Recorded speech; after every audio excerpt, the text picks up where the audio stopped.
बिस्मिल्लाहिर्रहमानिर्रहीम। अस्सलाम वालेकुम नाज़रीन, इस वीडियो में बात करूँगा जो फवाद चौधरी साहब ने वॉइस ऑफ अमेरिका में इंटरव्यू दिया है और उसकी वजह से पूरे मुल्क में भौचाल आया हुआ है और पूरी पार्टी में ये इसका भौचाल आ गया है कि पता नहीं क्या होने वाला है या क्या होने जा रहा है। और तकरीबन जितने टीवी चैनल्स हैं, जितने तमाम एंकर्स हैं, ख़ास तौर पे वो एंकर जो इमरान खान साहब की हुकूमत के ख़िलाफ़ हैं, उनको एक मौका मिल गया है। यही चीज़ डिस्कस होगी, हर जगह पे फवाद चौधरी का इंटरव्यू चलाया जाएगा। तो इसी के ऊपर मैं भी आपके साथ कुछ बात करना चाहता हूँ। तो नाज़रीन, मैं सबसे पहले कहना चाहता हूँ कि फवाद चौधरी साहब ने जो बात की है कि पीटीआई के अंदर ग्रुपिंग बहुत ज़्यादा है, यानी धड़ेबंदी ज़्यादा है, तो इसमें कोई शक वाली बात नहीं है। ये हम सब जानते हैं। तकरीबन पाकिस्तान के जितने बाशऊर लोग हैं जो सियासी ज़िंदगी के साथ ताल्लुक़ रखते हैं या सियासत के साथ थोड़ा सा ताल्लुक़ भी रखते हैं, वो जानते हैं कि पीटीआई के अंदर ग्रुपिंग है।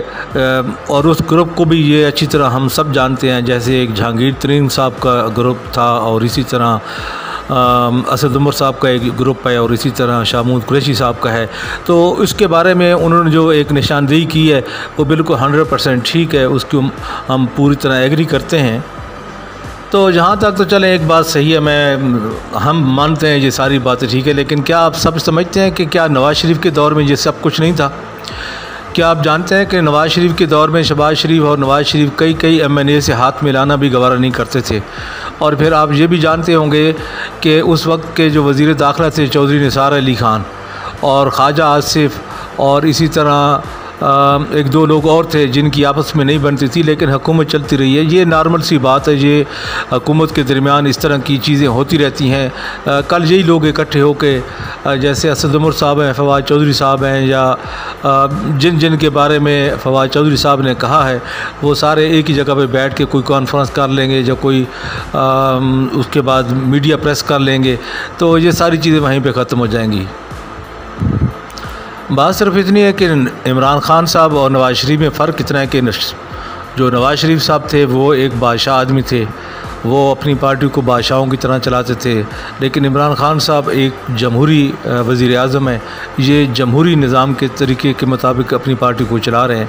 और अगर गिरफ्त को देखा जाए तो नवाज़ शरीफ की गिरफ्त इसलिए ज़्यादा मजबूत थी क्योंकि उसके पास ज़्यादा MNA अपने थे, अपनी पार्टी के लोग हुआ करते थे। बेशक उनके साथ उनका रवैया सही नहीं होता था, लेकिन उसके बावजूद वो लोग ज़्यादा थे। और इमरान खान साहब जो हैं, इनके पास इधर उधर से लोग आए हुए हैं, कोई पीपल्स पार्टी से आया है, कोई दूसरी पार्टियों से आए हुए हैं, और ये इमरान खान साहब की हुकूमत को ख़राब करने की कोशिश कर रहे हैं। लेकिन मैं आपको एक बात बताना चाहता हूँ मेरे दोस्तों कि इमरान खान की जो पार्टी है PTI, ये इमरान खान से शुरू होती है और इमरान खान पे ही ख़त्म होती है। इसके लिए अगर कोई ये सोच रहा है कि असद उमर वज़ीर आज़म बन जाएंगे या कोई दूसरा तीसरा वज़ीर आज़म बन जाएगा, शाह महमूद कुरैशी बन जाएगा या इस तरह, खैर जहांगीर तरीन तो अभी वो तो बाहर ही जा चुके हैं, तो ये बिल्कुल उनकी गलत सोच है। इमरान खान की जो पार्टी है, PTI की जो पार्टी है, PTI का जो वर्कर है, वो इमरान खान से ही शुरू होता है और इमरान खान पे ही ख़त्म होता है। हकीकत में बात वही है जो, जैसा कि मैंने एक थंबनेल के पे लिखा है कि हम शरीफ क्या हुए, दुनिया बदमाश हो गई। मैं तो इमरान खान साहब से पहले दिन से ये अर्ज़ कर रहा था, अपनी गुजारिशात अपनी वीडियो के ज़रिए भेज रहा था कि आप डंडा उठाएं और आप अग्रेसिव होकर खेलें इन लोगों के साथ। आप तो अपने 1992 में जब आपने वर्ल्ड कप जीता था तो आप बहुत अग्रेसिव होकर खेले थे उस वक्त भी, और अपनी सेहत का ख्याल न करते हुए खेले थे, और आपने वो वर्ल्ड कप जीता भी था।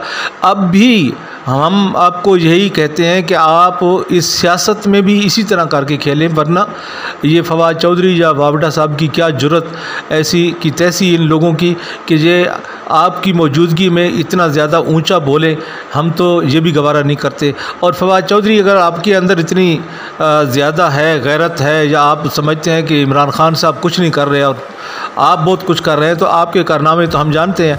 10 पार्टियां तो आप कम अज़ कम तब्दील कर चुके हैं, और आखिर पे आके आपको यही तहरीक इंसाफ की जो छतरी मिली, उसके नीचे आपको मौका मिला आवाम के पास जाने का। तो फवाद चौधरी साहब से तो मैं यही कहूँगा कि अगर आपको ये पार्टी अच्छी नहीं लगती, आपको इमरान खान साहब का विज़न पसंद नहीं, और आपको इमरान खान साहब का जो तरीक़ाकार है काम करने का वो अच्छा नहीं लगता, तो आप इस्तीफ़ा दें और चले जाएं, किसी और पार्टी में चले जाएं, आपको कोई रोकने वाला नहीं होगा इंशाअल्लाह। हम भी चाहते हैं कि आप जैसे लोग जो है वो पार्टी में नहीं होने चाहिए, क्योंकि आप लोग सिर्फ़ और सिर्फ इंतशार फैलाने आए हैं। इमरान खान साहब ने जिस हिकमत अमली से काम किया है, इन चंद सीटों के ऊपर 2 साल गुजारे हैं, वो बहुत अच्छे तरीके से काम कर रहे हैं और हम उनकी इन कारकर्दगी की बिना पे उनको खराज तहसीन पेश करते हैं और हम लोग ज़्यादा इससे मुतमईन भी हैं और ख़ुश भी हैं।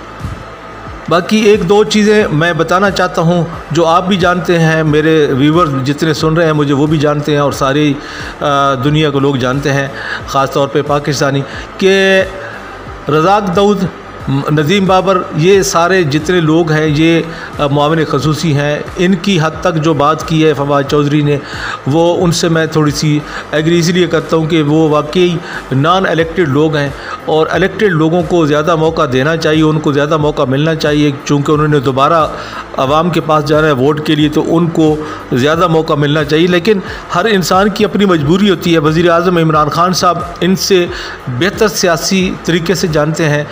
अभी रज़ाक दाऊद साहब हैं तो उसको भी बेहतर तरीके से जानते हैं। उसके बाद नदीम बाबर साहब को भी अच्छे तरीके से जानते हैं। उसके बाद खुसरो बख्तियार को भी जानते हैं। बात असल में यह है कि इमरान खान साहब को इन सारी चीज़ों का इल्म है, ख़बर है, वो जानते हैं कि मेरे लिए क्या क्या साजिशें तैयार हो रही हैं, कौन कौन साजिशें तैयार कर रहा है, ये सब कुछ जानते हैं। लेकिन वो वही बात है कि हिकमत अमली से काम ले रहे हैं। वो चाहते हैं कि किसी न किसी तरह करके मैं पाकिस्तान को इन जो झंझट हैं, जो इस तरह के इदारे तबाह हो चुके हैं, सारे के सारे उनसे पाकिस्तान को निकाल के उसकी माशियत को आगे ले जाऊं, उसको ख़ास तौर पे इतना बूस्टअप करूं कि ताकि हम लोग कहीं ऐसे मुल्कों की फ़हरिस्त में चले जाएं जो एक तरक्की पजीर मुल्क हैं। तो लेकिन इन लोगों की सोच, फवाद चौधरी की, अभी फैसल वावड़ा की सोच, ये चूँकि MNAs हैं, इनकी सोच निचले लेवल तक है, इमरान खान साहब की सोच ऊपर लेवल तक है। इसलिए इनकी सोच में और इमरान खान साहब की सोच में डिफरेंस इसी बात का है कि वो लोकल बॉडी के लिए काम करते हैं। इमरान खान साहब पूरे पाकिस्तान के वज़ीर आज़म हैं, तो उनका विज़न जो है वो इस लिहाज से सुपीरियर है।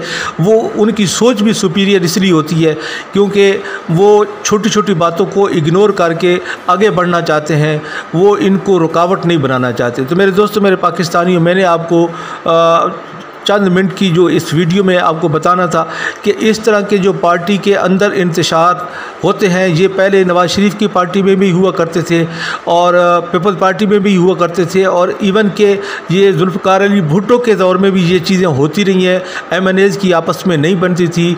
कुछ MNAs का अपना एक धड़ा होता था, कुछ MPAs का अपना धड़ा होता था। लेकिन ये छोटे मोटे इशू चलते रहते हैं, पार्टी के अंदर चलते रहते हैं और पार्टी के अंदर हल भी होते रहते हैं। बाज़ दफ़ा ये एक ही दफ़ा प्रेस कॉन्फ्रेंस करके ये सारी चीज़ें ख़त्म कर दी जाती हैं। तो इसका भी मुझे यही अंदाज़ा है इंशाअल्लाह कि जो फवाद चौधरी ने बक की है, उसका जो भी उसने बातचीत की, अपनी पार्टी को डिग्रेड करने की कोशिश की है, ये वैसे है ही पागल ज़हन का आदमी, इसका अकल ही नहीं काम करता कि इसकी बातों से जितना नुकसान अपनी PTI का हुआ है इतना तो शायद किसी दुश्मन की वजह से भी ना हुआ हो। तो आप इन चीज़ों से, जो ख़ास तौर पे PTI के वर्कर हैं, PTI के लोग हैं, इन चीज़ों से परेशान ना हो। इन चीज़ों को इंशाल्लाह इमरान खान साहब बहुत अच्छे तरीके से हैंडल कर सकते हैं और इंशाल्लाह कर भी लिया है उन्होंने। आइंदा इनकी ऐसी ज़रूरत भी नहीं होगी। जो वो स्टेप ले रहे हैं इमरान खान साहब, वो इंशाल्लाह आगे आपको नज़र आएगा कि पाकिस्तान के लिए वो कितने ज़रूरी हैं और कितने वो नागुज़ीर हैं। तो मेरे दोस्तों, आखिर पे मैं आपसे ये गुजारिश करूँगा कि आप लोग मुतमिन रहें और इमरान खान साहब से जुड़े रहें। मेरी इस बात को याद रखें कि जो तहरीक इंसाफ की पार्टी है, जो PTI की पार्टी है, जो PTI का वर्कर है, वो इमरान खान से ही शुरू होता है और इमरान खान पे ही ख़त्म होता है। अगर किसी को इस तरह का शक है कि इमरान खान साहब को हम साइड पे करके हम खुद वज़ीर आज़म बन जाएंगे, तो ये उनका गलत है। ये इस तरीके से हो नहीं सकता। इमरान खान साहब ऐसा होने ही नहीं देंगे। इसलिए आप मुतमईन रहें, खुश रहेंगे। इसके साथ ही मैं आप सबसे इजाज़त चाहता हूँ। कमेंट बॉक्स में पाकिस्तान जिंदाबाद का नारा ज़रूर लिखा करें और वीडियो अच्छी लगे तो लाइक शेयर करें और ख़ास तौर पे चैनल को सब्सक्राइब करें। अल्लाह हाफ़िज़।